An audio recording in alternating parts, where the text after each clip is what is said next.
In a quiet, forgotten town, a 6-year-old girl, orphaned in all but name, roamed the streets, a silent shadow. She was Nia, and the world seemed to look through her, not at her. One frigid evening she stumbled upon a man collapsed in a dark alley. Rushing to a nearby pharmacy, she desperately tugged at the clerk's dress, pleading for help only to be dismissed. In a final, desperate act, she offered her $1 for an ambulance call. Little did she know the man was a billionaire, and the next day her life would forever change. Before we delve into this poignant tale, share with us where you're watching from. We'd love to hear your thoughts in the comments below. It was just after 5 in the afternoon, and the sun dipped low over the weathered rooftops of a sleepy southern town. The air carried a faint scent of oil and dust, and the streets hummed with a quietness that mirrored the lives of those who had long since learned not to question. That's when she first caught glimpses of her. Not truly seen but noticed, a fleeting shape, a small form drifting past the laundromat, the gas station, and the old paint-peeling Baptist church. Yet no one truly saw her. Her name was Nia. Barely 6 years old, weighing under 40 pounds, her tight black curls had lost all definition under weeks of grime and rain. Her skin was rough and scarred, particularly around her knees and elbows, and she walked with a slight stoop, as if perpetually bracing for a reprimand for simply existing. Nia didn't speak. Not to strangers, not to adults, not even to the children who sometimes played near the corner store. Some whispered she was mute, others cursed. But no one knew her story, for no one had ever bothered to ask. She carried a makeshift bag, an old pillowcase tied with frayed rope, bouncing gently against her hip with each step, a soft reminder of the few precious things she still clung to. Inside were a couple of broken toys, a plastic spoon, and a perfectly folded $100 bill, still crisp as new. That money was a gift from Father Joseph, the elderly church priest, given to her weeks before his passing. He told her to keep it safe for something important. She didn't understand why, but she guarded it as if it held a piece of his very soul. The town was aware of her. Whispers followed her footsteps. That's the silent girl. Her mom ran off. She'd appear at food drives, yet no one ever truly reached out. Some would toss her scraps out of fleeting generosity, while others merely told her to move along. To most, she was nothing more than another fleeting shadow. That evening, Nia lingered by the old bakery, watching the closed sign flicker under the porch light. She hadn't eaten since morning, just a piece of stale bread someone had left by the church steps. Her stomach clenched with hunger pangs, but she made no sound. Crying, she'd learned, gained you nothing. She looked across the street to the alley behind the pharmacy, narrow and dim but dry. That was enough. Slowly, she adjusted the strap of her pillowcase bag and headed towards the alley. That's when she saw him. Initially, she thought it was just a pile of discarded clothes, perhaps a homeless man. But as she drew closer, the heap groaned. She froze, her heart hammering, her hands gripping her bag. The man lay on his side, face pale, mouth half open. He tried to speak, but only a broken, low whisper emerged. "Help, please." Nia remained still. She'd seen people faint before, from hunger, drugs, exhaustion. They usually revived. But this was different. His hand clutched his chest, his legs stiffened, and his face twisted in terrible pain. She took a tiny step closer. The man's eyes fluttered. His skin looked waxy. He wasn't dirty like the others. His clothes, though old, weren't torn, and his shoes, scuffed, still hinted at expense. She thought of the kids at the train station. Sometimes they'd collapse from not eating. Sometimes they'd wake up. Sometimes they wouldn't. She knelt beside him and opened her bag, pulling out the last bit of food she had from that morning, a piece of bread no bigger than her palm. She held it out with both hands. He didn't take it. His lips moved, but no words came. His fingers trembled violently as he gasped for breath. Her heart pounded so loudly in her ears she thought it would burst. She had no phone, no one to call, no idea what to do. Then she turned and ran across the alley, past the broken fence, towards the glowing sign of the pharmacy. She burst through the door and clutched the skirt of the woman behind the counter. The woman whirled around. "Hey, don't touch me." Nia recoiled, her breathing ragged, lips parted as if to speak, but nothing came out. "What do you want, huh? You can't be in here. Get out." Nia reached into her bag, her hands shaking. She pulled out the $100 bill. The woman's eyes widened and her tone instantly shifted. "Where'd you get that?" Still, Nia didn't speak, just held the bill higher. The woman snatched it. Is someone hurt? She asked, almost annoyed. Nia nodded once, quick and desperate. The woman sighed, rolled her eyes and pulled out her cell phone. Fine, I'll call, but don't think I'm doing this for you. Nia didn't wait. As the woman spoke to the dispatcher, Nia turned and ran back into the alley. But she didn't go to the man. She crawled behind the dumpsters unseen. She watched the flashing lights arrive, watched them gently lift him onto a stretcher, watched them drive away. Then, when the street was finally empty again, she curled into herself and tried to sleep. The first hint of morning light crept through the clouds, hesitant as if unsure of its welcome. In the alley, everything remained damp, cold, and quiet. Nia hadn't slept that night. Curled behind the dumpster, clutching her pillowcase bag tight, her eyes had remained open long after the ambulance disappeared. Even after the siren faded, even after the pharmacy woman turned off her lights and locked the door, Nia stayed hidden. Hiding was safety. Hiding meant no one could shout at her, take her meager possessions, or send her somewhere she didn't want to go.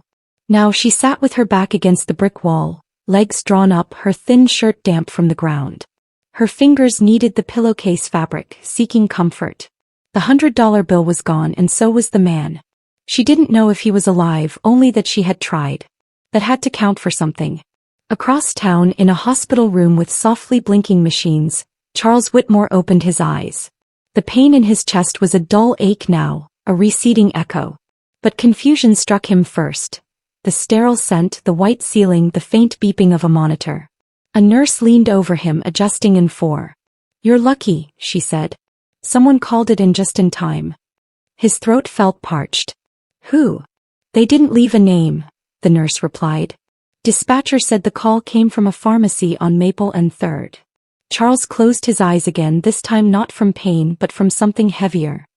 He had ventured out that night to be alone with his sorrow, to revisit the one-bedroom apartment where he'd once lived with his wife and son before the wealth, before the tragedy. He hadn't expected to survive. But someone had intervened. Someone had cared. He turned his head slowly. I need a phone. Later that morning, Charles stood outside the small corner pharmacy, still in a hospital-issue gray sweater beneath his coat. His assistant, Jeremy, hovered nearby, concerned but silent. The pharmacy door jingled as he entered. The same woman from the night before was behind the counter, absorbed in her phone. She looked up, mildly annoyed. We don't open for another 20 minutes. Charles took a step closer. Did you call for an ambulance last night? She blinked, then tilted her head. Oh, you're the guy they found in the alley. Someone called emergency services using your phone. The woman set her phone down. Yeah, that wasn't me, she said quickly.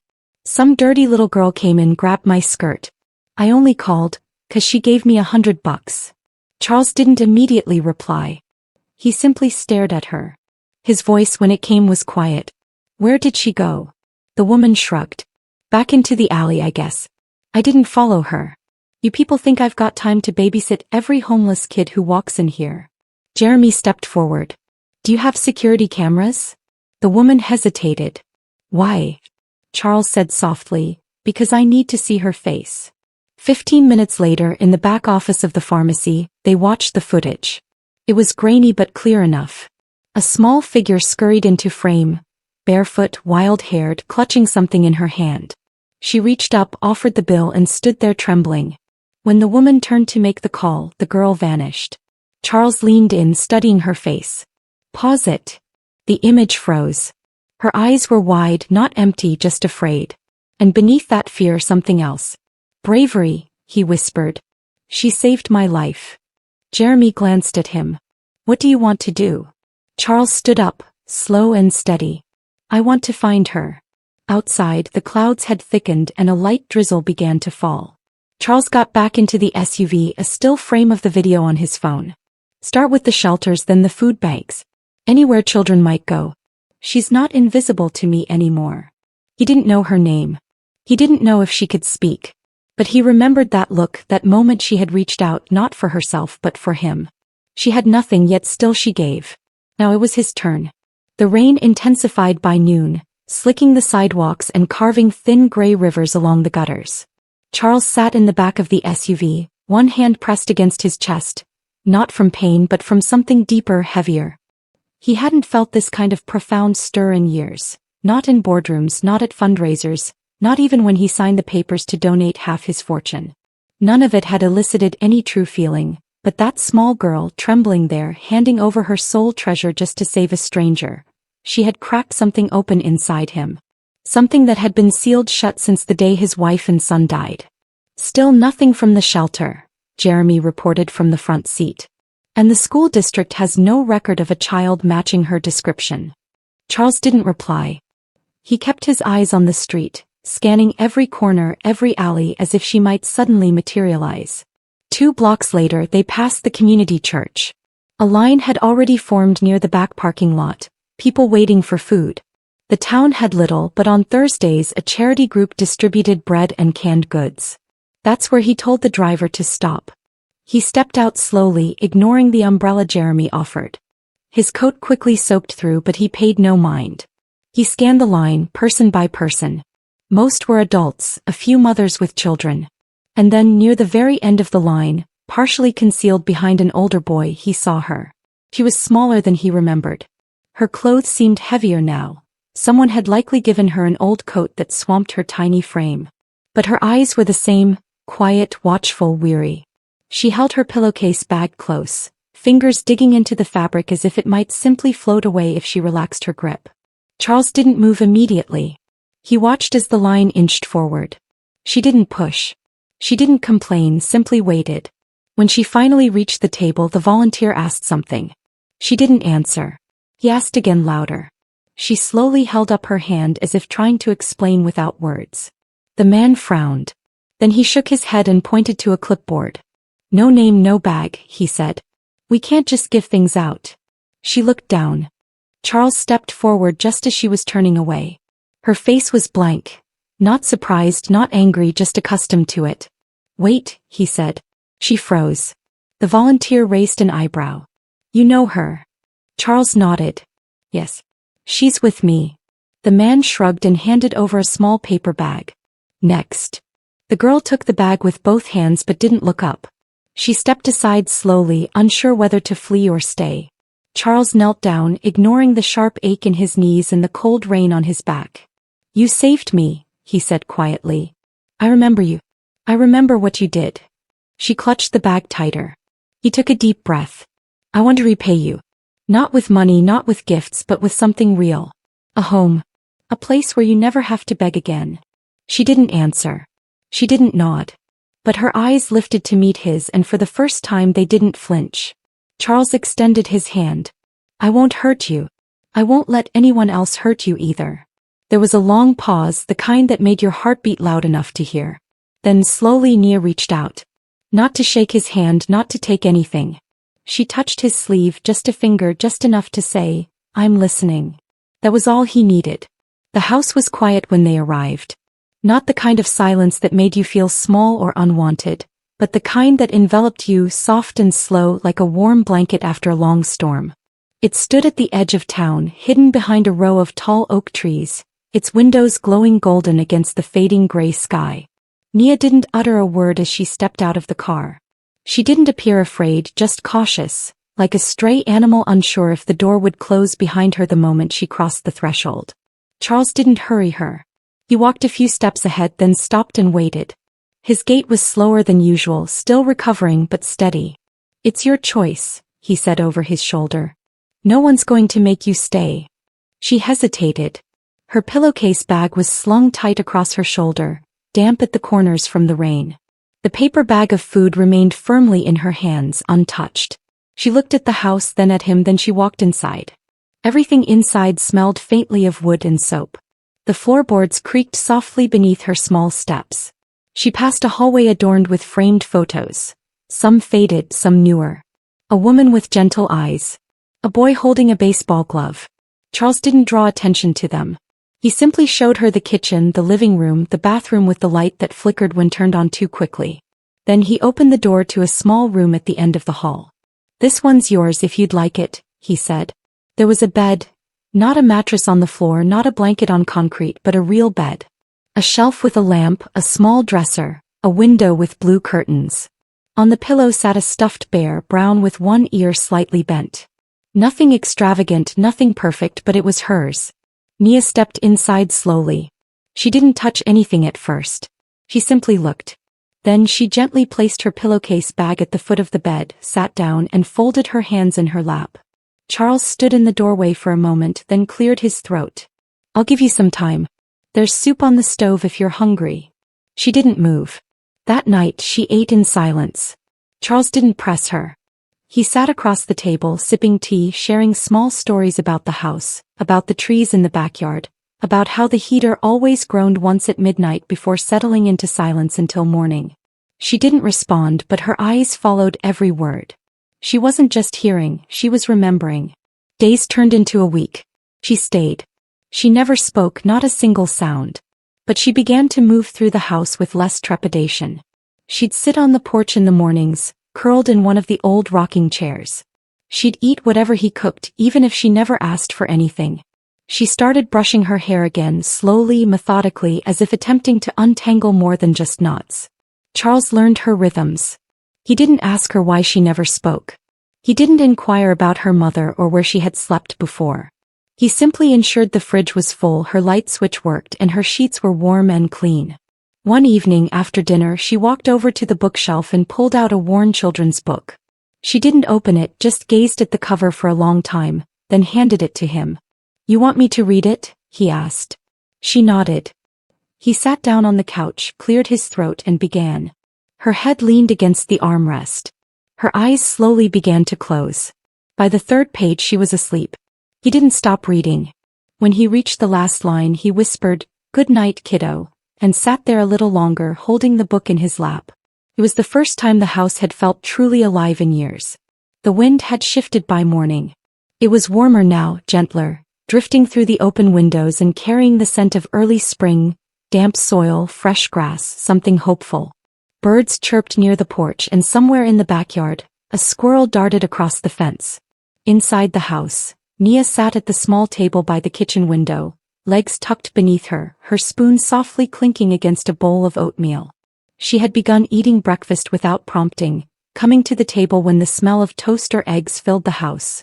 Always there, a quiet promise that she wasn't leaving. Charles sat across from her, his newspaper folded but unread. He watched her over the rim of his coffee mug, noticing the subtle changes. She had allowed him to wash her coat last week. Today she wore a clean sweater, a soft yellow one that had belonged to his late wife. She had found it in the hall closet and hugged it to her chest as if it had always been hers. The morning unfolded like any other until the phone rang. Charles stood to answer it. Whitmore Residence. It was his attorney, discussing some follow-up paperwork for the trust he had established in Nia's name. He spoke briefly, calmly, but as he turned back toward the table, his knee buckled slightly.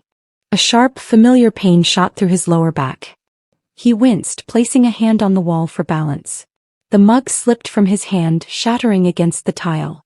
Nia sprang to her feet, her bowl clattering to the floor, oatmeal splashing across her bare toes. She looked at him, truly looked. And in that moment, something within her cracked wide open. "Are you okay?" she whispered. Charles froze, his heart thudding so loudly it echoed in his ears. She had spoken. Her voice was small, rasped with rust like a door long unused, but it was clear. He stared at her, not in disbelief but in pure awe. She stepped toward him, arms half raised, uncertain, hesitant. "You need help." He nodded slowly. Just a little ache. Nothing to worry about." She reached for his arm. Her touch was light, careful, but full of intent. Together they walked to the couch. He sat down, exhaling a breath he hadn't realized he'd been holding. Nia stood in front of him, silent again, her hands fidgeting with the hem of her sleeve. She looked down, then up, her lips parting. "Are you really my dad now?" she asked softly. His throat tightened. "Only if you want me to be." She nodded once, then twice. Her voice shook this time, not from fear but from something bigger. "Okay, Dad." The word hung in the air, warm and fragile, heavier than anything he had ever been given. Charles couldn't speak. His eyes welled before he could stop them, and he reached for her, pulling her into his arms. She came willingly, folding into his chest as if she had always belonged there. Outside, the sun broke through the clouds. Inside, two hearts beat quietly in the same rhythm. For the first time in a long, long while, neither was alone and neither of them ever would be again.